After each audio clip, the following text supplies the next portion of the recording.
జై గురుదత్త శ్రీ గురుదత్త ద్విసప్తాహ పారాయణలో 5వ రోజు. నామధారకుడు, స్వామి, అటు తర్వాత శ్రీగురుడు ఏమేమి చేశారో చెప్పండి అని అడిగారు. అప్పుడు సిద్ధయోగి సంతోషించి ఇలా చెప్పారు. భోజనాలయ్యాక సాయం దేవుడు శ్రీగురుని పాదాలెత్తుతూ, సద్గురు, మీ పాదసేవ వలన నా జన్మ సార్థకమైంది. మీ అనుగ్రహం వలన నా పితృదేవతలు కూడా తరించారు. అట్టి మీకు సేవ చేసే అవకాశం నాకు అనుగ్రహించి నా వంశాన్నే పావనం చేశారు. కానీ నాదొక విన్నపం ఉన్నది. ప్రస్తుతము నేనొక కష్టంలో ఉన్నాను. వేరే దారి లేక నేనొక యవనరాజు సేవలో ఉన్నాను.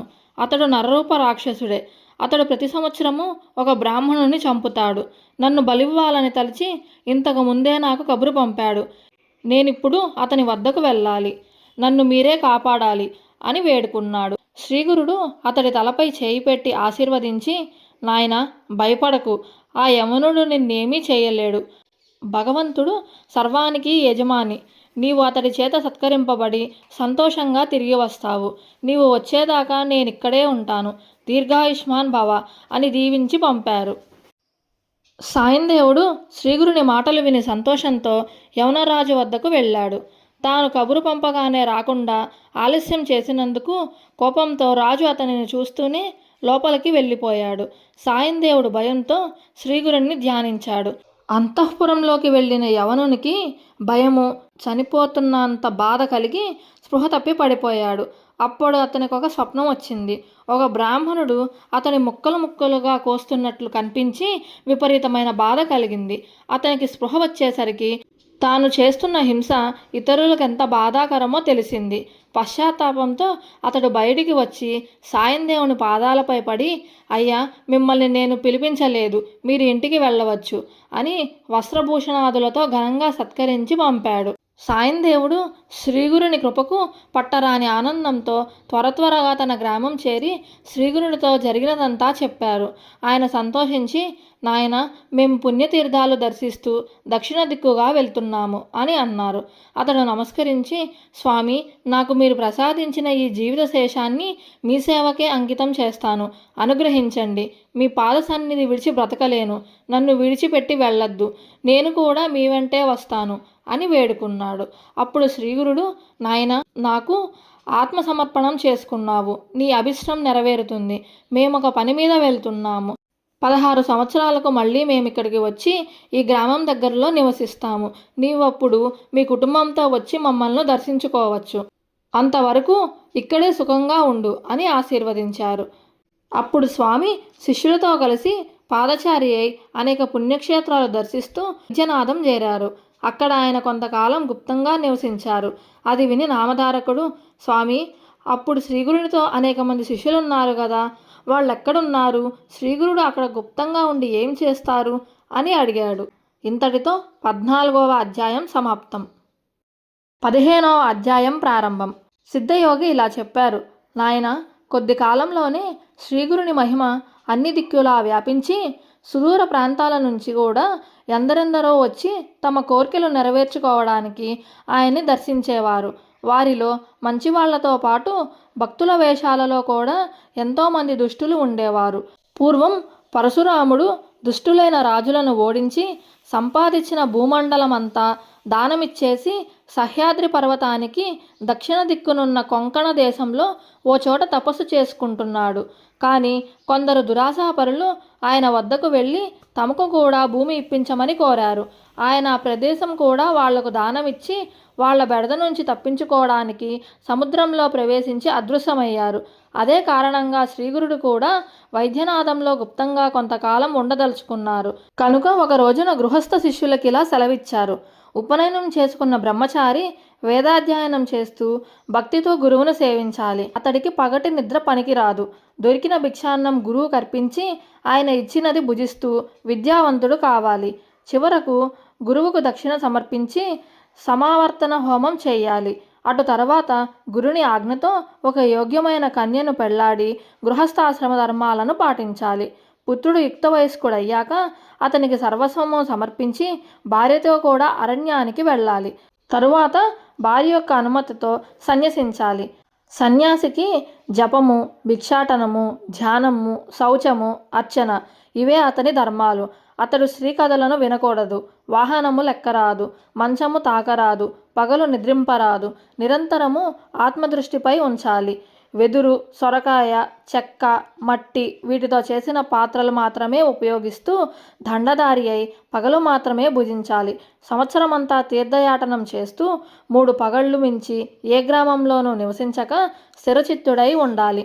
అలా తిరగడానికి శరీరంలో శక్తి లేకపోతే సదా దైవాన్ని ధ్యానిస్తూ ఒక మహాక్షేత్రంలో నివసించాలి. ఇలా చెప్పి గృహస్థ శిష్యులను వారి వారి గృహాలకు పంపి సన్యాసులైన శిష్యులకు శ్రీగురుడిలా చెప్పారు. నాయనలారా, మీరందరూ తీర్థయాత్రలకు వెళ్ళండి. మీకు మరలా శ్రీశైలంలో బహుధాన్య సంవత్సరంలో మా దర్శనం అవుతుంది అని అన్నారు. అప్పుడు శిష్యులు, స్వామి, సర్వతీర్థాలు మీ పాదాల వద్దే ఉన్నాయి కదా, మిమ్మల్ని విడిచి మేమెక్కడికి పోగలము?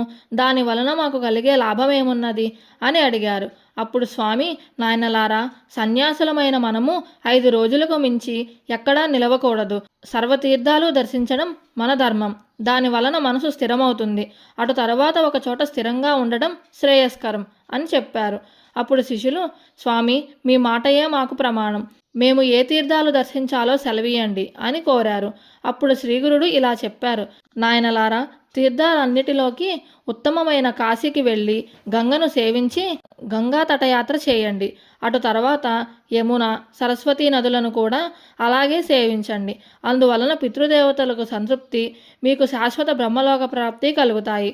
తరువాత వరుణ, కుశావర్త, విపాస, శరావతి, వితస్త, ఆసిక్ని, మధుమతి, పయస్విని, రేవ, చంద్రభాగ, రేవతి, సరయు, గోమతి, వేదిక, కౌశిక, నిత్యజల, మందాకిని, సహస్రవక్త, పూర్ణ, పుణ్య, అరుణ, బహుద, వైరోచని, పుష్కర, ఫల్గు, అల్కనంద మొదలైన నదులలోనూ నదీ సంగమాలలోనూ స్నానం చేసి తటయాత్రలు చేయండి. అలానే శ్రీశైలము, అనంతము, రామేశ్వరము, సేతుబంధము, శ్రీరంగము, పద్మనాభము, నైమిసారణ్యము, పురుషోత్తమము, మహాలయము, కేదారము, కోటిరుద్రము, మాతృకేశము, ఖోఖాముఖి, ప్రసాద తీర్థము, విజయతీర్థము, చంద్రతీర్థము, గోకర్ణము, శంఖకర్ణము అనే తీర్థాలలో స్నానం చేయండి. అలానే అయోధ్య, మధుర, మాయ, కాంచి, ద్వారక, సాలగ్రామము, శబల గ్రామములు దర్శించండి. సవ్య మార్గంలో 3 సార్లు గోదావరి తటయాత్ర చేస్తే పాపాలన్నీ నశించి జ్ఞానం కలుగుతుంది. అలానే భీమేశ్వర, పంజర, కుశతర్పణ, పూర్ణ, కృష్ణవేణి, తుంగభద్ర, పంప, భీమ నదులను తటయాత్ర చేయండి. హరిహర క్షేత్రము, పాండురంగ క్షేత్రము, మాతులింగము దర్శించండి. గంధర్వపురము ఉత్తమమైన క్షేత్రము. అక్కడెన్నో తీర్థాలున్నాయి. అచటి దేవతలు సులభంగా వరాలిస్తారు. అక్కడ భీమా అమరజా నది సంగమున్నది. అచటి అశ్వస్థ వృక్షము సాక్షాత్తు కల్పవృక్షమే. దానికి ఎదురుగా నృసింహ తీర్థము, దానికి తూర్పున పాపనాశ తీర్థము, దాని పక్కనే రుద్రపాద తీర్థము, చక్రతీర్థము, తర్వాత కోటి తీర్థము, మన్మథ తీర్థము ఉన్నాయి. అక్కడే కల్లేశ్వరుడు ఉన్నాడు. గంధర్వపురము సాటిలేని సిద్ధభూమి గనుక అక్కడ అనుష్ఠానం చేస్తే అతి త్వరగా అభిష్టాలు నెరవేరుతాయి. తుంగ, భద్రా నదుల సంగమము, మలాపహ సంగమము, నివృత్తి సంగమము దర్శించండి. బృహస్పతి సింహరాశిలో ప్రవేశించినప్పుడు గోదావరికి, కన్యారాశిలోకి వచ్చినప్పుడు కృష్ణానదికి, తులారాశిలోకి వచ్చినప్పుడు తుంగభద్రకు, కర్కాటకంలో ప్రవేశించినప్పుడు మలాపహ నదికి పుష్కరాలు వస్తాయి. అంటే గంగానది ఆయా పవిత్ర సంవత్సరాలలో ఆయా నదులలో వచ్చి ఉంటుంది కనుక వాటిని సేవించడం ఎంతో మంచిది. అలాగే ఆయా నదులు సముద్రంలో కలిసే చోట స్నానం చేయడం వలన ఎంతో పుణ్యం వస్తుంది. కుంభకోణము, కన్యాకుమారి, మత్స్యతీర్థము, పక్షితీర్థము, ధనుష్కోటి, కొల్హాపురము, కరవీరము, మహాబలేశ్వరము దర్శించండి. బిల్లవటి, వరుణ సంగమము, కృష్ణా తీరంలోనున్న వృష్యాశ్రమము దర్శించండి. అమరపురం వద్దనున్న కృష్ణవేణి, పంచనదీ సంగమంలో 3 రోజులు స్నానము, ఉపవాసము చేస్తే అన్ని కోరికలు తీరడమే కాక పరమార్థము కూడా లభిస్తుంది. యుగాలయము, శూర్పాలయము, కపిలాశ్రమము, కేదారము, పిఠాపురము దర్శించండి. అక్కడ శ్రీ దత్తాత్రేయ స్వామి ఉన్నారు. తర్వాత మణిగిరి, వృషభాద్రి, కళ్యాణనగరము, అహోబిలము దర్శించండి. కర్కాటక రాశిలో సూర్యుడు ప్రవేశించినప్పటి నుండి నదులు రజస్వలలు గనుక వాటిలో స్నానం చేయకూడదు. నదీ తీరంలో నివసించే వారికి మాత్రమే ఈ నిషేధము వర్తించదు. నదులకు కొత్త నీరు వచ్చే రోజులే రజస్వల కాలము. అప్పుడు శిష్యులు ఆయనకు సాష్టాంగ నమస్కారం చేసి వారి ఆశీస్సులు పొంది తీర్థయాత్రలకు వెళ్ళారు. నేను మాత్రం ఆయన సేవ చేయడానికి వారితోనే ఉండిపోయాను. ఇంతటితో 15వ అధ్యాయం సమాప్తం. 16వ అధ్యాయం ప్రారంభం. నామధారకుడు సిద్ధయోగికి నమస్కరించి, మహాత్మా, అప్పుడు శ్రీగురుని ఆజ్ఞ అనుసరించి తీర్థయాత్రలకు వెళ్ళిన శిష్యులెవరు? అటుపై ఏమి జరిగింది అని అడిగాడు. అప్పుడు సిద్ధయోగి ఇలా చెప్పారు. నామధారక, ఇంతకాలము నన్ను గురుకథ చెప్పమని ఎవరూ కోరనందువలన నా మనసు నివురుగప్పినట్లయింది. నీవిప్పుడు ఆయన గురించి ఇంతగా ఆసక్తితో అడుగుతుంటే నీకు చెబుతుండడం వలన ఆయన కథలు గుర్తు తెచ్చుకున్న కొద్దీ నా మనసు మేల్కొల్పుతున్నట్లవుతున్నది. నీవు వయస్సులో చిన్నవాడవైనా శ్రీగురుని అనుగ్రహం వలన లోకశ్రేష్ఠుడు అవుతావు.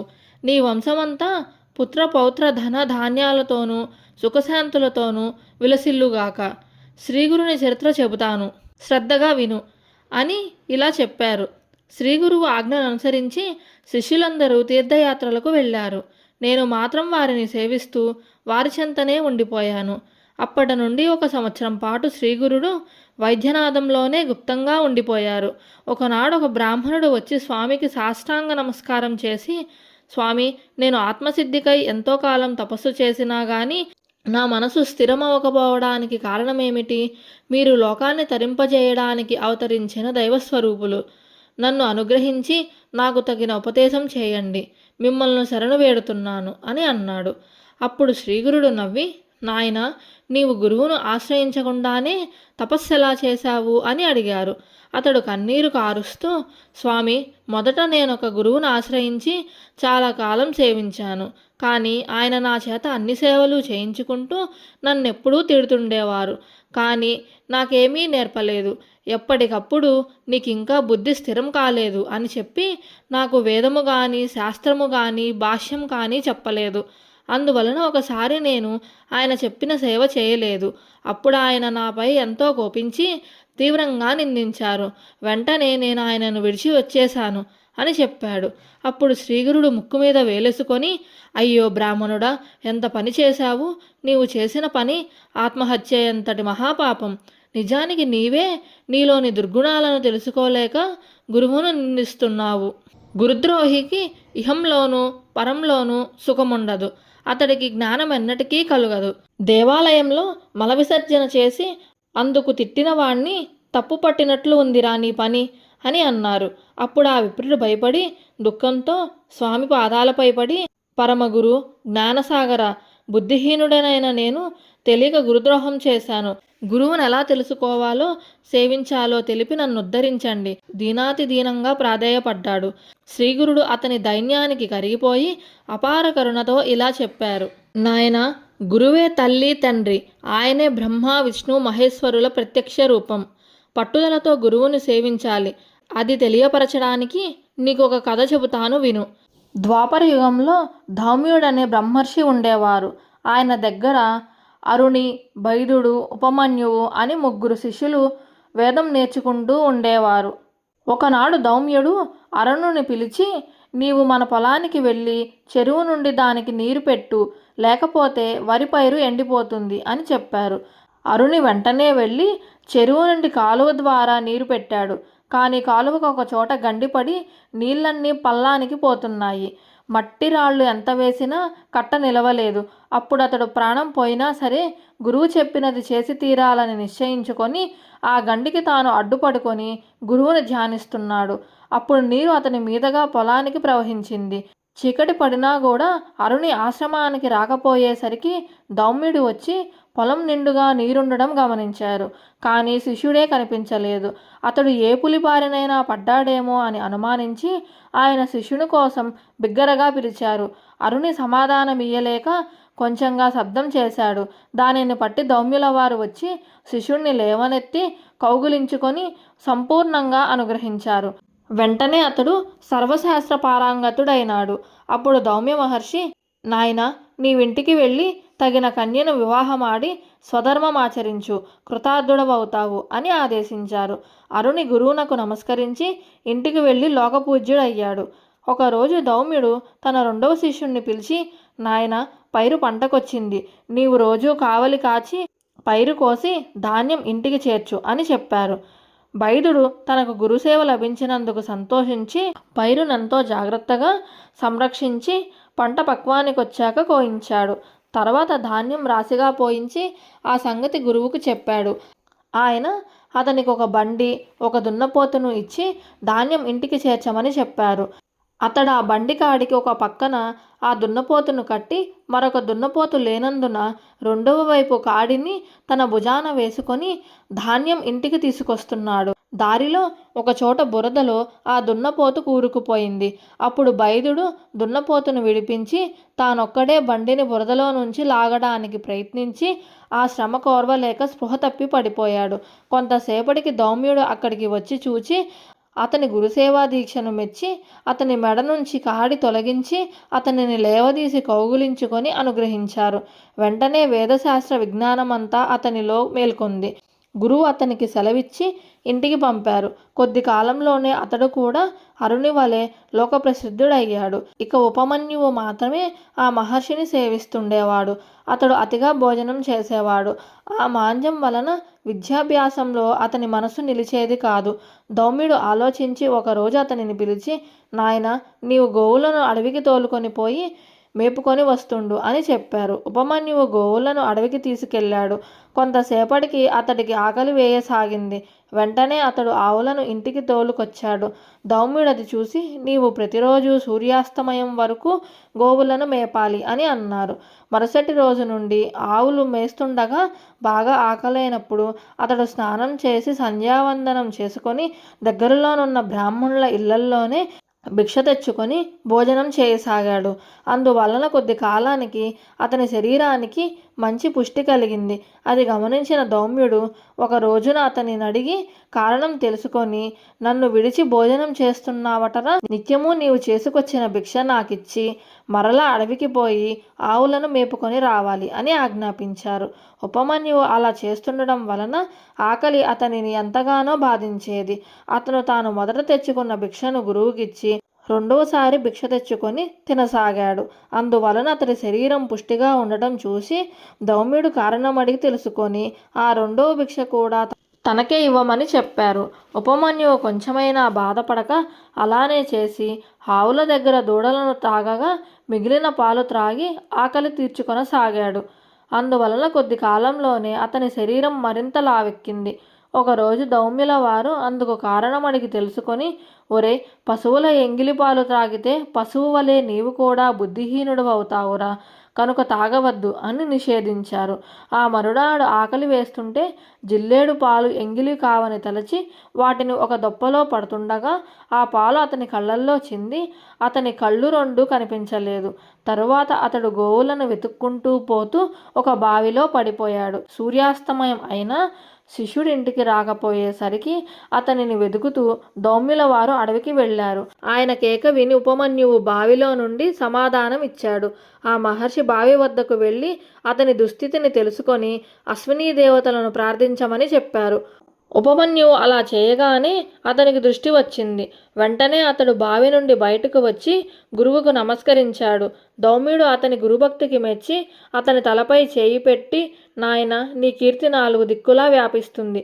నీ శిష్యులు కూడా నీ అంతటి వారవుతారు.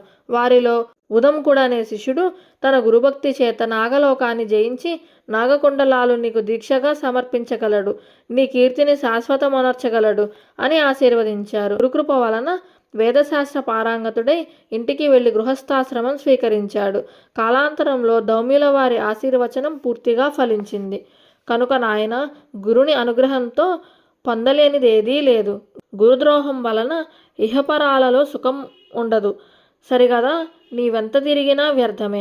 కనుక నీవు వెంటనే వెళ్ళి నీ పూర్వ గురువునే ఆశ్రయించి ఆయనను ప్రసన్నం చేసుకో. ఆయన ప్రసన్నుడైతే నీకు వెంటనే మనసు స్థిరమవుతుంది.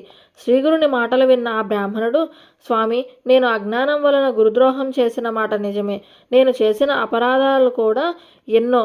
విరిగిన నా గురువు మనసు అతకడం సాధ్యం కాదు. ఇక నేను బ్రతికి ప్రయోజనమేమి? నా పాపానికి పరిహారంగా నా ప్రాణాలు విడుస్తాను అని తీవ్రమైన పరితాపంతో ఆత్మహత్యకు సంసిద్ధుడయ్యాడు. అప్పుడు శ్రీగురుని మనసు కరిగి, నాయన, తీవ్రమైన పరితాపం వలన నీ దోషం నశించి వైరాగ్యం కలిగింది. ఇప్పుడు నీ గురువును మనసారా స్మరించు అని చెప్పి అతనిని ఆశీర్వదించారు. వెంటనే అతని కంఠం దగ్ధమై శరీరమంతా రోమాంచితమైంది. కన్నుల ఆనంద బాష్పాలతో నిండాయి. అతడు కృతజ్ఞతతో స్వామి పాదాలకు నమస్కరించగానే వేదశాస్త్రాల సారం అతని హృదయంలో ఉదయించింది.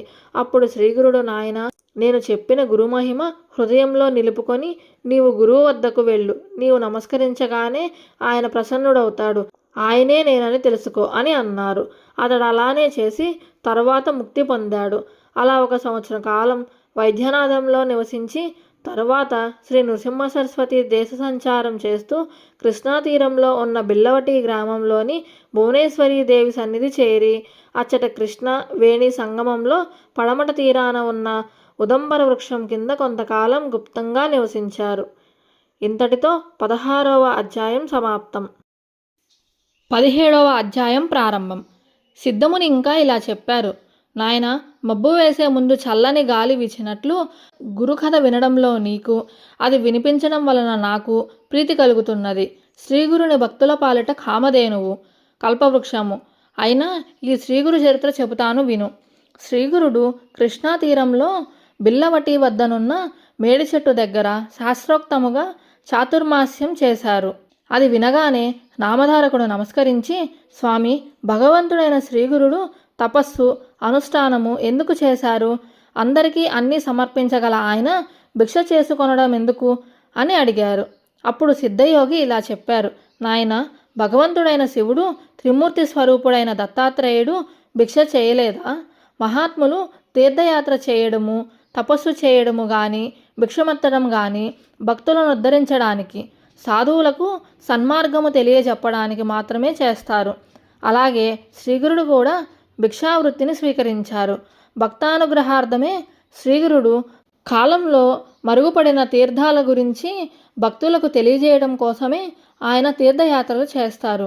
కేవలం లౌకిక సుఖాలను మాత్రమే ఆశించే మూర్ఖులు, స్వార్థపరులు తమను ఆశ్రయించకుండా చూసుకోవడానికి ఆయన కొంతకాలం గుప్తంగా ఉన్నారు. కానీ సూర్యుని తేజస్సు, కస్తూరి వాసన ఎలా దాగి ఉండలేవో అలాగే శ్రీగురుని మహిమ కూడా ఒకనాడు ఈ విధంగా వెల్లడయింది. కరివీరపురంలో వేదశాస్త్ర పురాణ పారంగతుడైన ఒక బ్రాహ్మణుడు ఉండేవాడు. అతడు కన్వశాకీయుడు.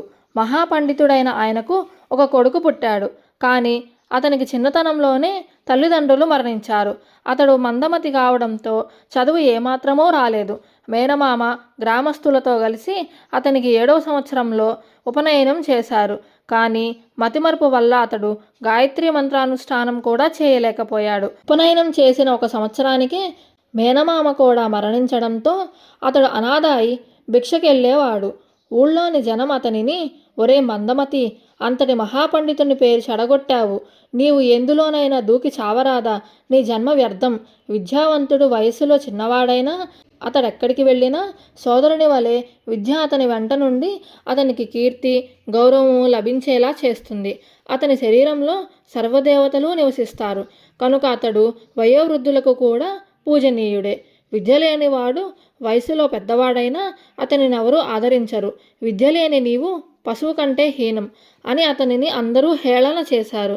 అతడందుకు భయపడి, అయ్యా, మీరు చెప్పినది నిజమే, కానీ నేనేమి చేయగలను? పూర్వజన్మలో నేను విద్యాదానం చేయలేదు కాబోలు నాకు ఈ దుస్థితి ఏర్పడింది. దయతో నాకు విద్య అలవడేందుకు ఉపాయం చెప్పండి అని ప్రాధేయపడ్డాడు. అతనికి విద్య చెప్పి చెప్పి విసిగిపోయిన ఆ విప్రులు, నీకిక జన్మలో విద్య రాదు. నీవు భిక్ష చేసుకొని బ్రతకడానికి కూడా పనికిరావు. నీ వలన నీ వంశమే భ్రష్టమైంది అని నిందించారు. ఆ పిల్లవాడు తన దుస్థితికి నిస్పృహ చెంది ఇల్లు విడిచి బిల్లవటి చేరి కృష్ణానదికి తూర్పు దిక్కున ఉన్న భువనేశ్వరి దేవిని దర్శించి అక్కడ ప్రాయోపవేశం ప్రారంభించాడు. అలా 3 రోజులు గడిచినా ఆ తల్లి దర్శనం ఇయ్యకపోయేసరికి అతడు పట్టరాని కోపంతో తన నాలుక కోసి దేవి పాదాల వద్ద పెట్టి, అమ్మా, నీవు కూడా నన్ను అనుగ్రహించకుంటే రేపు నా తల నరికి నీకు సమర్పించి నీ ఎదుటనే ప్రాణాలు విడుస్తాను అని చెప్పుకున్నాడు. నాటి రాత్రి దేవి అతడికి కలలో కనిపించి, నాయనా, నాపై అలగవద్దు. కృష్ణానదికి పడమట తీరాన ఉన్న మేడి చెట్టు కింద తపస్సు చేసుకుంటున్న సన్యాసి సాక్షాత్తు శివుని అవతారము, అపార శక్తిమంతుడు, నీ కోరిక తీర్చగలడు అని చెప్పింది. అతడు వెంటనే నిద్రలేచి బయలుదేరి శ్రీగురుని దర్శించి సాష్టాంగ నమస్కారం చేశాడు. శ్రీగురుడు ప్రసన్నులై అతని శిరస్సు మీద తమ చేయి ఉంచి ఆశీర్వదించారు. అతనికి వెంటనే నాలుక రావడమే గాక సకల విద్యలు సిద్ధించాయి. కాకి మానస సరోవరం చేరి రాజహంసగా మారినట్లు, పరశువేది స్పర్శతో ఇనుము బంగారమైనట్లు, శ్రీగురుని హస్తస్పర్శ వలన ఈ విప్రకుమారుడు మహాజ్ఞాని అయ్యాడు. శ్రీగురుని నివాసం వలన ఆ స్థలం మహిమగలదయింది. ఇంతటితో 17వ అధ్యాయం సమాప్తం. జై గురుదత్త, శ్రీ గురుదత్త. 18వ అధ్యాయం ప్రారంభం. నామధారకుడు, స్వామి, శ్రీగురుని లీలలు ఇంకా వినిపించవలసింది అని ప్రార్థించాడు. అప్పుడు సిద్ధయోగి ఇలా చెప్పారు, నాయన, అంతవరకు గుప్తంగా ఉన్న శ్రీగురుని మహిమ ఈ లీలల వలన లోకాలకి వెల్లడయింది. ఇక శ్రీగురుడు తమ గుప్త జీవితం విడిచిపెట్టి లోకప్రసిద్ధుడై అచ్చటి నుండి వరుణా సంగమం చేరి అక్కడ నుండి కృష్ణా తీరంలోనున్న తీర్థాలలో స్నానం చేస్తూ కృష్ణా పంచనదీ సంగమానికి వెళ్ళి అక్కడ 12 సంవత్సరాలు నివసించారు. అక్కడ శివ, భద్ర, భోగవతి, కుంభి, సరస్వతి అను మహాపవిత్రమైన 5 నదులు ఒక్కటై కృష్ణానదిలో కలుస్తాయి. అందువలన దీని మహిమ పురాణాలలో కూడా మనోహర తీర్థమని ఎంతగానో కీర్తించబడింది. అక్కడెన్నో తీర్థాలు ఉన్నాయి. అక్కడ నుండి తూర్పున అమరపురం అనే గ్రామంలో అమరేశ్వరుడు, ఆయన సన్నిధిలో 64 మంది యోగినులు నివసిస్తున్నారు. అచ్చటి అమరేశ్వర లింగం సాక్షాత్తు కాశీ విశ్వేశ్వరుడే. అక్కడ వేణీ నదితో కలిసిన కృష్ణ దక్షిణ దిక్కుగా ప్రవహిస్తుంది. అక్కడకు ఉత్తర దిక్కున శుక్లతీర్థము, ఉదంబర వృక్షము దగ్గర పాపనాశ తీర్థము, కామ్యతీర్థము, వరద తీర్థము ఉన్నాయి. సంగమంలో శక్తి తీర్థము, చామర తీర్థము, కోటి తీర్థము ఉన్నాయి. అవన్నీ అపారమైన మహిమ గలవే. అచ్చటి కృష్ణా పంచగంగలో స్నానం చేస్తే సర్వకార్యాలు నెరవేరుతాయి. అది గొప్ప తీర్థక్షేత్రము. దాని దర్శనం చేతనే అభీష్టాలు నెరవేరుతాయి. అచ్చటి మేడు చెట్టు సాక్షాత్తు కల్పవృక్షము. ఆ క్షేత్ర మహిమను వెల్లడి చేయడానికే శ్రీగురుడక్కడ అంతకాలం నివసించారు. శ్రీ నృసింహ సరస్వతి స్వామి ప్రతిరోజు భిక్షకు అమరపురానికి వెళ్తుండేవారు. ఆ గ్రామంలో ఒక నిరుపేద బ్రాహ్మణుడు ఉండేవాడు. అతడు తన కులవృత్తితో జీవిస్తుండేవాడు. అతనికి ఒక కుమారుడు, ఒక కుమార్తె ఉన్నారు. అతడి ఇంటి ముందు తుమ్మపాద ఒకటి ఉండేది. అతనికి గ్రామంలో గింజలు లభించనప్పుడు ఆ కుటుంబం ఆ కూర వండుకొని తినేవారు. అయినప్పటికీ ఆ బ్రాహ్మణుడు పంచయజ్ఞాలు సక్రమంగా నిర్వర్తిస్తూ అతిథులను తన శక్తిని అనుసరించి సేవిస్తుండేవాడు. ఒకరోజు శ్రీగురుడు అతని ఇంటికి భిక్షకు వెళ్ళారు. ఆ బ్రాహ్మణుడు స్వామిని ఆహ్వానించి పూజించాడు. ఆ రోజు ధాన్యం లభించకపోవడం వలన వారు తమ ఇంటి ముందున్న తుమ్మకాయలను కోసి వండి స్వామికి దానినే సమర్పించారు. తర్వాత స్వామి వారింట్లోనే కొద్దిసేపు విశ్రాంతి తీసుకొని, మీ ఆతిథ్యానికి మేమెంతో సంతోషించాము, నేటితో మీ దారిద్ర్యం తీరిపోతుంది అని చెప్పి నిండుగా కాచిన ఆ పాదును పీకివేసి దాని కొమ్మలను త్రుంచివేస్తూ త్వరగా వెళ్ళిపోయారు. అది చూసిన ఆ ఇల్లాలు ఎంతో దుఃఖించి, అయ్యో స్వామికి ఈరోజు మనం చేసిన అపరాధమేమిటి? మనకు జీవనాధారమైన ఈ పాదును పీకివేశారు, మనం జీవించేదెలా అని బాధపడుతుంటే ఆ బ్రాహ్మణుడు, సర్వము ఈశ్వరేచ్ఛ వలన మన ప్రారబ్ధాన్ని అనుసరించి జరుగుతుంది. చీమల దగ్గర నుండి సర్వజీవులకు ఆయువు ఆహారము ప్రసాదిస్తాడే గాని ఆయన మనకెన్నడూ కీడు చేయరు. ఏదైనా మన కర్మను అనుసరించే జరుగుతుంది. నీవు బాధపడవద్దు అని ఆమెను ఓదార్చి దానిని తిరిగి నాటాలని ఆ పాదు మొదట్లో త్రవ్వాడు. గడ్డపారకు ఒక లోహపాత్ర తగిలిన శబ్దం వచ్చింది. అక్కడ త్రవ్వి చూడగా ఒక రాగి బిందె నిండుగా బంగారు నాణేలు ఉన్నాయి. అతడెంతో సంతోషించి దానిని తన భార్యకు చూపి, చూచావా, స్వామి ఈ లతను పీకివేయడం వలనే ఈ నిధి మనకు దొరికింది. ఆయన సాక్షాత్తు పరమేశ్వరుడే అని చెప్పారు. వెంటనే ఆ దంపతులు శ్రీగురుని దర్శించి ఆ వృత్తాంతం ఆయనకు విన్నవించారు. అప్పుడు శ్రీగురుడు, నాయనా, నీవి విషయం ఎవరికీ చెప్పవద్దు. చెబితే సంపద నశిస్తుంది. స్వధర్మాన్ని అనుసరిస్తూ భోగభాగ్యాలు అనుభవించి తర్వాత నిరామయులై ముక్తి పొందుతారు అని దీవించి పంపారు. ఇంతటితో 18వ అధ్యాయం సమాప్తం. ఇంతటితో 5వ రోజు పారాయణ పూర్తయింది. జై గురుదత్త శ్రీ గురుదత్త.